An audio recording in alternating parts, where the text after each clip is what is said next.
Record ঘাটতি আর প্রণোদনার budget আসছে 2026-27 অর্থ বছরে।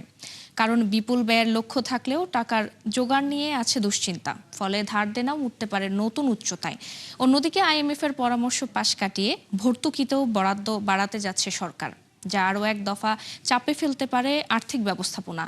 বিশ্লেষকরা বলছেন, বাজেটে টাকা খরচের প্রতিযোগিতায় না গিয়ে বরং খেয়াল রাখা দরকার সঠিক প্রকল্প নির্বাচন ও বাস্তবায়নে। আরও জানাচ্ছেন রাকিব আল জাবেদ, ক্যামেরায় ছিলেন আব্দুর রশিদ।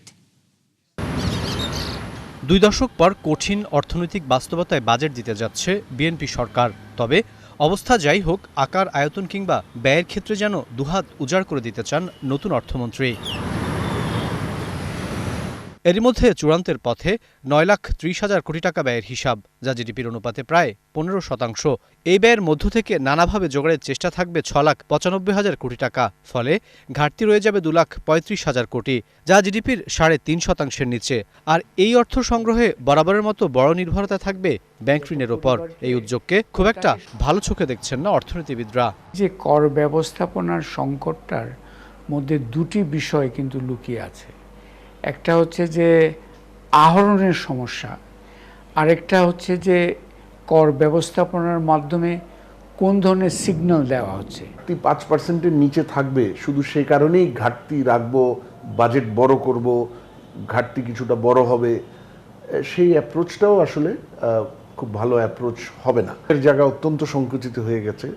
বাজেটের ব্যয়ের ক্ষেত্রে, অপারেটিং এবং ডেভেলপমেন্ট বাজেটের ক্ষেত্রে আমি যদি অপ্রয়োজনীয় ব্যয় বৃদ্ধি এগুলো পরিহার না করতে পারি, তাহলে যে ঘাটতিটা টার্গেটে থাকবে সেটাও হয়তো বাস্তবসম্মত হবে না। বাজেটে আয় ব্যয়ের হিসাব মোটা দাগে মেলানো গেলেও প্রকল্প নির্বাচন, খাতভিত্তিক প্রয়োজনীয়তা আর ভর্তুকি প্রণোদনা নিয়ে প্রশ্ন তুলেছেন বিশ্লেষকরা। যেমন 1,17,000 কোটি টাকা ভর্তুকির মধ্যে 90% রাখা হয়েছে কৃষি, বিদ্যুৎ ও জ্বালানি খাতে, জানিয়ে ঘোর আপত্তি IMF-এর। এছাড়া অব্যাহত রাখতে হবে রপ্তানি এবং রেমিটেন্সের প্রণোদনাও, যার পেছনেও ব্যয় বাড়বে বছর ব্যবধানে।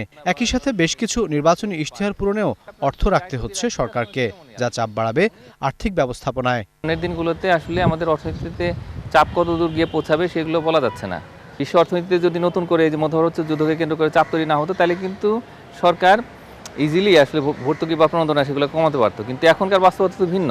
এখন আমরা দেখতে পাচ্ছি যে আসলে দেশীয় যে শিল্প, রপ্তানিমুখী খাত, যে সমস্ত কারখানা বন্ধ হয়ে গেছে, এগুলোকে সবগুলোতেই কোনো না কোনোভাবে হয়তো সাপোর্ট দিতে হবে। কমানো বাড়ানো এটা কিন্তু বিবেচ্য বিষয়। ধরেন আমি দিতে থাকলাম, মানে আমি এক ধরনের ভর্তুকি দিলাম এই জ্বালানি খাতের ইত্যাদি ধরে, কিন্তু বাস ফেয়ার বেড়ে গেল।